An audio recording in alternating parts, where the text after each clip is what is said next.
عبداللہ بن عباس رضی اللہ عنہ سے روایت ہے کان رسول اللہ صلی اللہ علیہ وسلم اجود الناس وكان اجود ما يكون في رمضان حين يلقاه جبريل وكان يلقاه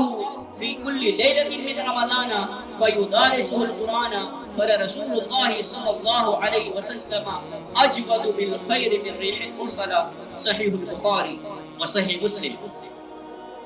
رسول اللہ صلی اللہ علیہ وسلم لوگوں میں سب سے زیادہ سخی تھے،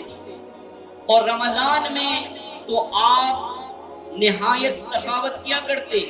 جس وقت جبریل آپ سے ملاقات کرتے، اور جبریل علیہ السلام تو رمضان کی ہر رات آپ سے ملاقات کیا کرتے، تو قرآن مجید کا باہم درس و تدریس کیا کرتے۔ البتہ رسول اللہ صلی اللہ علیہ وسلم بھلائی کے تمام معاملات میں اتنے تیز و کن آنی سے بھی زیادہ سخی ہو جایا کرتے تھے۔ محمد صلی اللہ علیہ وسلم کی زندگی اہل اسلام کے لیے بہترین نمونہ ہے،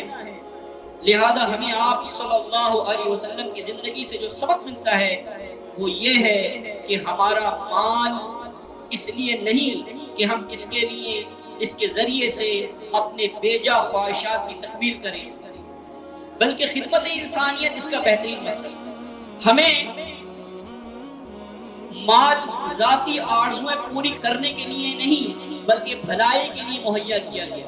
اسلام میں ایک ذمہ داری ہمیں اللہ تعالیٰ کی نسبت سے تفویض کی گئی ہے، جبکہ دوسری ہمیں اللہ تعالیٰ کے بندوں کی نسبت سے عائد کی گئی ہے۔ اللہ عز و جل کی نسبت سے ہماری ذمہ داری یہ ہے کہ ہم اس کی نعمتوں کا اعتراف کرتے ہوئے اس کی عبادت گزار بن جائیں، جبکہ اللہ تعالیٰ کے بندوں کی نسبت سے ہماری ذمہ داری یہ ہے کہ ہم انسانیت کے خیر خواہ بنیں اور ہر موقع پر ان کے کام آئیں۔